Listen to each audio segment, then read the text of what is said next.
Assalamualaikum warahmatullahi wabarakatuh. Waalaikumsalam warahmatullahi wabarakatuh.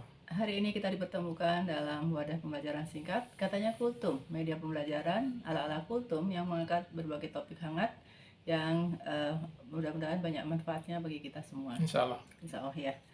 Ya, dalam sebulan terakhir ini atau mungkin setahun terakhir ini mungkin ya, kita sering dengar satu media baru yang namanya ChatGPT. Sekilas saya mengartikan bisa jadi apa dia hal yang mirip dengan LGBT dan ternyata ya, ternyata tidak ya. Tapi jauh dari itu ternyata. Kalau dari apa yang saya rangkum dari beberapa sumber, ChatGPT adalah chatbot berbasis artificial intelligence atau kecerdasan buatan yang dapat melakukan interaksi percakapan dengan penggunanya. Dan apa itu lebih lanjutnya mengenai ChatGPT? Ada beberapa pertanyaan yang sudah saya siapkan dengan narasumber masih Abu Salman ya. Sebetulnya apa sih sebetulnya lengkapnya dari pengertian ChatGPT itu? Baik, terima kasih punya Salma. Assalamualaikum warahmatullahi wabarakatuh. Waalaikumsalam. Jadi ChatGPT ini dia itu tekniknya yang digunakan adalah ya artificial intelligence atau kecerdasan buatan ya. Sehingga dia itu bisa menjawabnya pertanyaan dari penggunanya ya. Jadi tidak sekedar seperti search engine seperti Google atau Yahoo atau yang kita sering pakai itu Mbah Google. Tidak sekedar seperti Mbah Google, tapi dia lebih dari itu. Jadi dengan demikian memang sangat mengkhawatirkan sebenarnya sekarang ini seperti banyak profesi yang merasa khawatir akan terdampak gitu. Karena ya seperti guru, dosen, dokter, pengacara, ya semua pekerjaan lah. Kecuali yang pekerjaan yang tidak bisa hanya dengan tanya jawab ya. Kalau tukang sapu itu malah nggak bisa ya. Yang praktikal ya montir gitu tidak bisa. Ya tidak. Jadi di sini yang pekerjaannya itu menggunakan yang bisa dilakukan oleh ChatGPT itu adalah ChatGPT ya. Itu adalah banyak hal yang bisa dilakukan itu sehingga mengkhawatirkan orang. Berarti ibaratnya ChatGPT itu adalah buku pintar ya kalau dulu kita mengenal. Ya kalau dulu kamus, ya jadi perkembangannya dari buku pintar menjadi Mbah Google ya. Buku pintar atau kamus itu berubah lebih modern, lebih canggih menjadi Mbah Google. Mbah Google menjadi ChatGPT. Ya gitu. Jadi ini sumber ilmu utama ya. Ya sampai sekarang sih belum akurat ya. Kalau ditanya beberapa hal dia masih jawabannya salah. Tapi ya yang akan datang kalau semakin baik, karena ini kan artificial intelligence itu kecerdasan buatan, dia tuh bisa belajar dari kesalahan gitu. Jadi kalau makin lama dia akan makin baik gitu.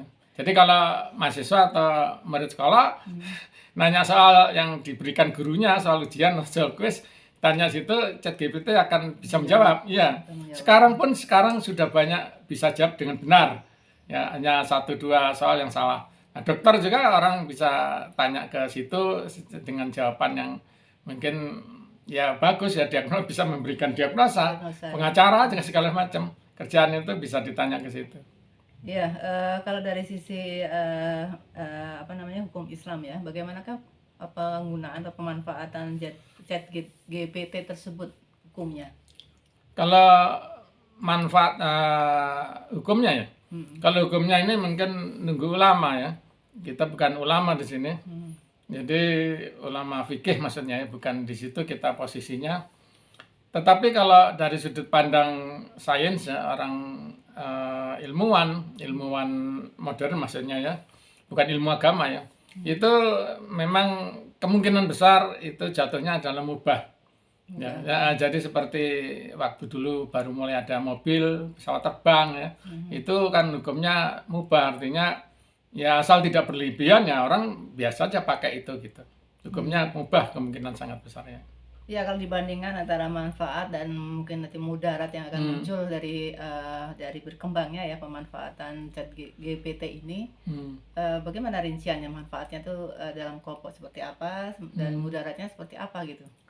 Jadi kalau jangka pendek ini sangat terganggu banyak profesi.